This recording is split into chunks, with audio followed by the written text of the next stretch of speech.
Hi there, I'm Howard from AV Transfers UK and thanks for tuning in and watching. Today we're going to be looking at some retro technology, but it's modern as well.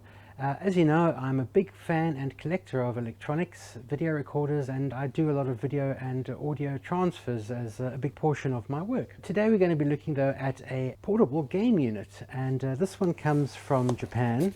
So let's do a little unboxing. Stay tuned. Here's the item. Just to show you how distracted I've been, this was sent to me on the 9th of January. Anyway, we're finally getting to this one. It's a very light box, but it's been sitting waiting for me to open. So let's take a look, right? Let's just get this stuff open. And got a nice little blade here. I always like to look at the Japanese postage markings, which I find quite fascinating. I mean, this has got a cat with a kitten in its mouth. It's kind of cool. I think Japanese art is very interesting stuff. I don't quite know what I've bought because it's been such a while since I've actually bought this. Oh gosh, okay.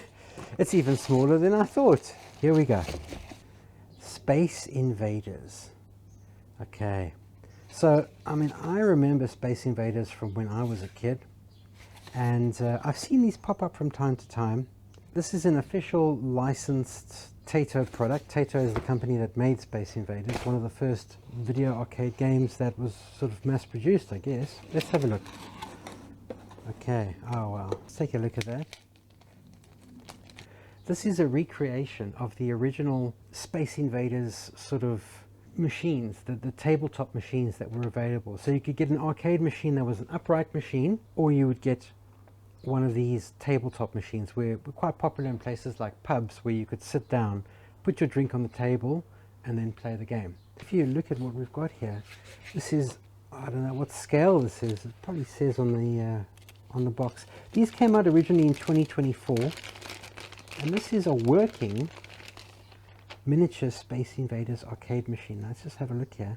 There's your control left and right and your fire button. And I think it takes actual tokens as well. So what we're going to do is, I don't think there are batteries in here. No, I think we're going to have to get batteries for this. There's some interesting buttons there, but let's get the rest of it out first. So in here we've got feet and supports. Okay, so perhaps I do need to look at the instruction manual. Well, we've been unboxing the item and you've got to say to yourself, there's a lot of attention to detail here. I mean, the stickers that would have originally given you instructions how to play the game are here. I think there's some sort of clear film over this, and it kind of almost looks like a little miniature tube television, which I really like. So on the side of this, it's actually got a sort of mottled wood grain, which is really nice, and a very small sticker which would have been the same as an original arcade machine with the power rating and the manufacturer, all that sort of thing. But now we're going to take a look underneath, and what I realize now what this button does is this releases the coin box. So if you put a coin in here, it catches them in here. I don't see a coin in the packaging, so I hope I can figure that out, or at least trick it to think we've put in a coin. I suspect any coin might just work. And we're just going to pop some batteries in here quickly. Pop that in. And this is in no way an endorsement of Kodak, although I don't think Kodak has anything to do with these batteries somehow. Now, I don't know if this is going to work. I bought this as a new in box, but is it new in box? It seems more or less new in box. Okay, so here's our coin box. I'm going to leave all the plastics on there. That's that, clipped right back in. This is the stand. So same as the original stands. This clips together like this. I suppose you could put a bit of glue in there if you wanted to. Okay, and there she is, fully assembled. It didn't take too long. Let's pop that over there. We'll be switching it on in just a moment. So we just came inside because the outside light is, can you believe it, too bright today. So it's just an off-on switch. There's your speakers. Again, very nice simulated wood grain over here. And we'll put that on. Hopefully the camera's picking that up. And this is exactly what you would have seen on an original Space Invaders machine.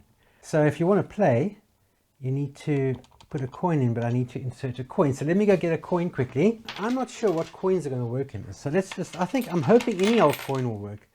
But let's try a pound. Sound is a pound. Is that going to work? No.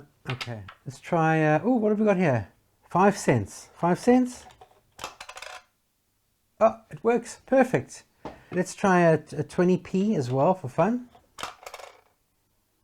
Okay, it only lets you choose one player, but now it's got 2 credits. So let's give it a go and prepare to watch how rubbish I am at this game. So we just start by pushing the red button, which is fire, and here we go.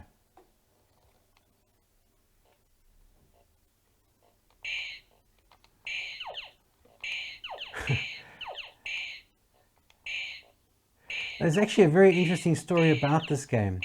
So initially, when you start the game, the Space Invaders are quite slow, and as less are on the screen, as you kill some, the game begins to speed up. And it's not some sort of clever ploy. What actually happened was, on the original computers that played this game, they were very weak processors, and they simply couldn't draw the sprites quickly enough. So when you started destroying some of the sprites, it had more processor time to create the other ones, and so the game sped up. So it wasn't actually, it was sort of an accidental aspect of the game, if that makes any sense. But that is pretty damn authentic, to be honest.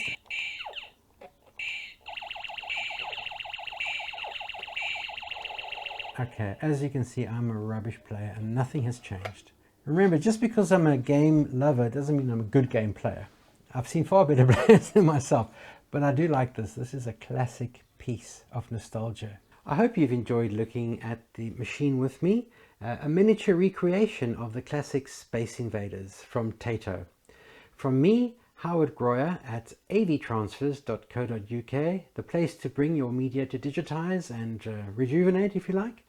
Thanks for watching, and if you like what you see, I've got lots more to show you, so subscribe and bye for now.